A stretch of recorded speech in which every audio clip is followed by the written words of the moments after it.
What's up mga idol? Ato na naman tayo sa likod ng aking bahay. Sa likod bahay tayo kay mga idol. Ayan, tayo magpahinga muna at sobrang init.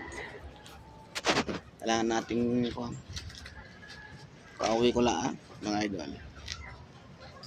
Ang aking mga alaga gutom na. Kaya na. Ayan mga idol, alaga ko. Yung labuyo. Pa isa. Ayan idol. Labuyo. Mayroon pa siyang asawa.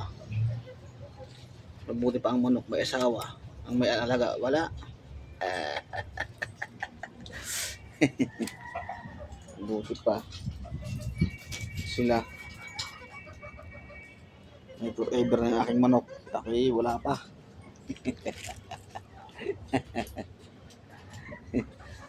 Oh, ay pugi naman. Hindi dali kahit ano. Hindi kahit lukay.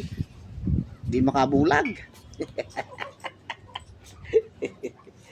Kahit lukay walang pumatol. Mga idol talaga. Goodbye.